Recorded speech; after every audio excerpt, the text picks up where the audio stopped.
boxing before, so looking forward to stepping in and having a go.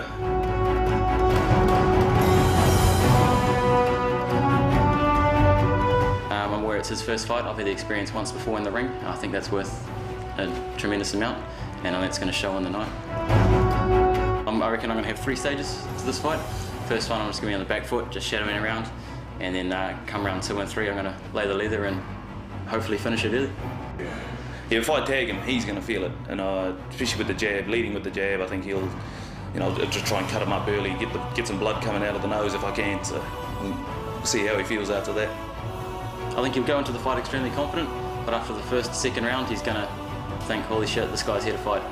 I'm ready to dance all over Logan, make a fool of him. This is going to be like a cat playing with a mouse, so I'll just keep jabbing him out. He can keep chasing me, he can keep looking for me, but I'll just keep playing around with him like you'd see a cat do with a mouse. Logan, it's nothing personal. I'm here to win. I'm going to make a fool of you tonight. Adrian, you're a good guy. I like you. But once I get in the ring, it's business time, so look out.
He is lethal, Logan Tukiri.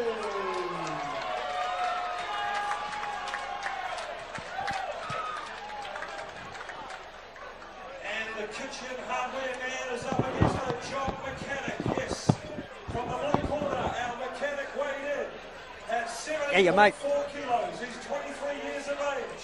Don't worry. One fight for one win. He is the bomber, Adrian Bentley.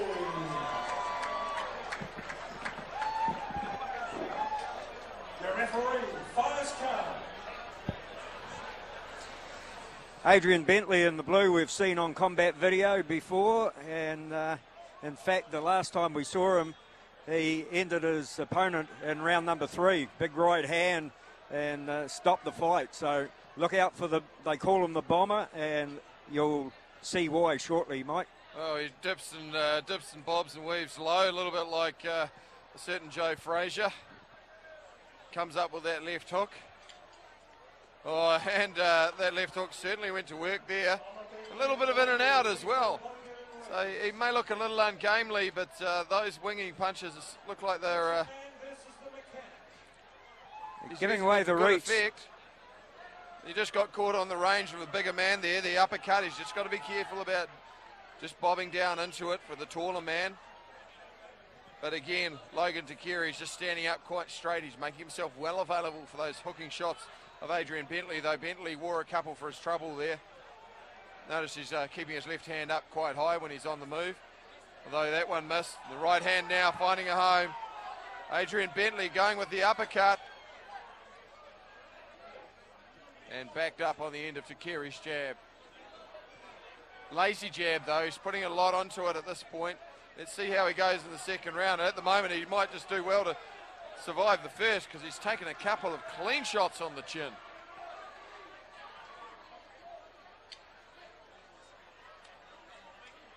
Again, Tukiri putting a lot of effort into his punches, even the jabs. Just needs to relax his shoulders a little bit more. It's only the first round, it's a long way to go. The bomber Bentley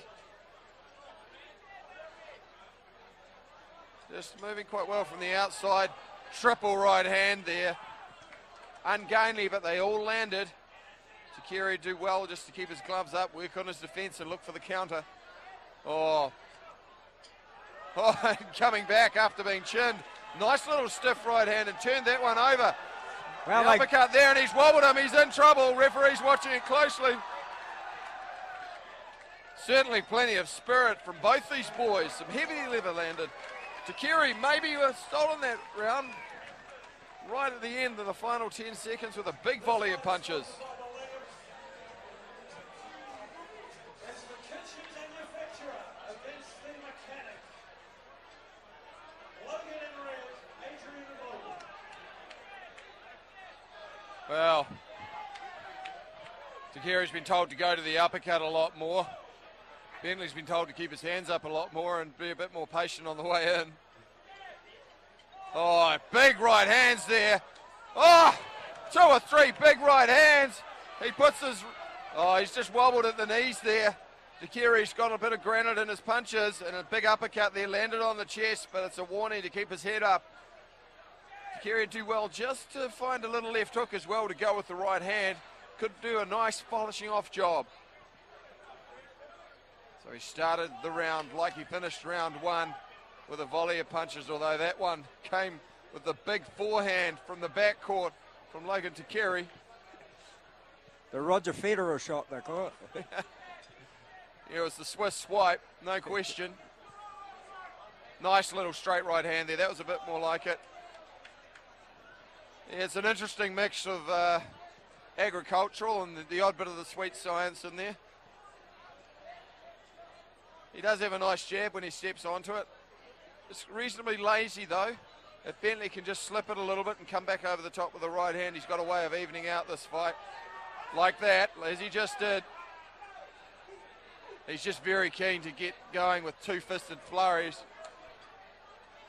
And it's to and fro for both these boys. Not a lot of quarter arse still given. They're taking turns at rattling each other's cage. Tukiri getting the better of it at this stage. That weight advantage, almost 4 kilos, serving him well. Also the height advantage, just making it difficult for Bentley to get those bombs of his in on the inside, although he landed a nice turning left hook then.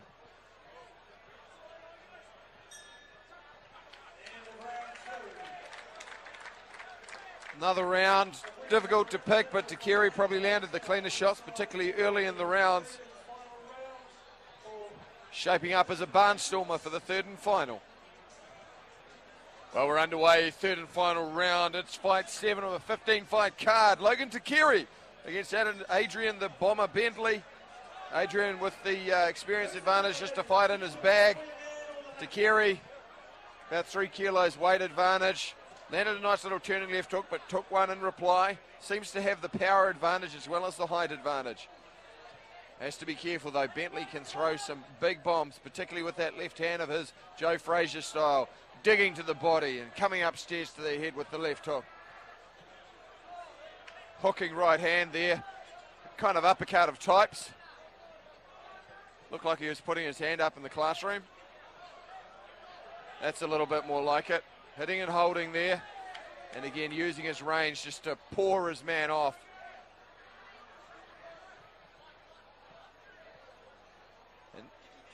Timed the turning left hook nicely, catching the shorter man on the inside as he walked in.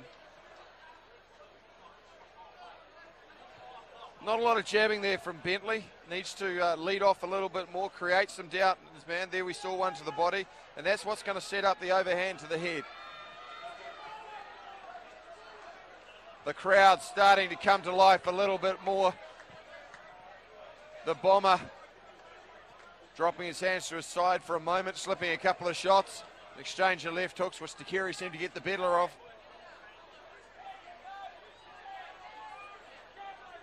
Not quite as frantic a pace as we've seen in some fights, but both these guys can hit. Oh, a little uppercut on the break there. Referee probably needs to be a little bit clearer in calling the break, otherwise that is what will happen.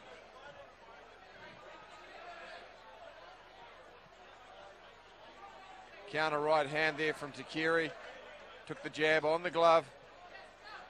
Nice little combination there. A little bit agricultural once again. Oh, and a big right hand. Bentley now just not so sure whether he's disorientated or just put off his stride. A brave effort against a slightly bigger man who clearly had the power advantage, but you can probably lock fight 7 here at the Langham Hotel, the great room in the Langham Hotel, to Logan Tukiri as we await the judges' scores. Yeah, that'll be an interesting one because I thought that Tukiri let Bentley off the hook a little bit. Bentley had a good first round, then Tukiri started to come back and he looks really strong. And then at the start, or most of the way through round number 3, he got very lazy and he didn't do enough work. And whether it let Bentley come back and land some good bombs or not, I don't know. But it looked like he had a roll on at the end of round number 2, and it never really started round number 3 the way he left off. So I don't know. This one could go either way in my book. Yeah, it's an experience thing too. Whether you get fighters, you know, early on, it's the confidence to actually let go. They think they've done enough, so they sit back and on their laurels. And the judging's been interesting tonight. We've had a couple of calls that we perhaps wouldn't have agreed with. But they can go in that direction in these closely fought fights. One judge may favour one marginally, and it'll give the unanimous score. Let's see which way the judges go. The judges have scored 30-27, 29-28, and 29-28, while it's unanimous, it was still pretty close in favour of the red corner. Well, he was lucky. I thought he might have just got a little bit too lazy in the 3rd round, but obviously that stiff jab, you mentioned it at the start of the fight, every time he jabbed it was really strong, so probably counting, you know, we're fighting under professional rules, so the harder punches take the precedent, so yeah, well done. Yeah, close fight. I don't know whether I agree with 30-27. I'd No, probably be more agree inclined with to go with the 28-29 scores. I think they're a little bit closer, but good victory in the bag. Fight number 7, and we're halfway through our 15-fight card.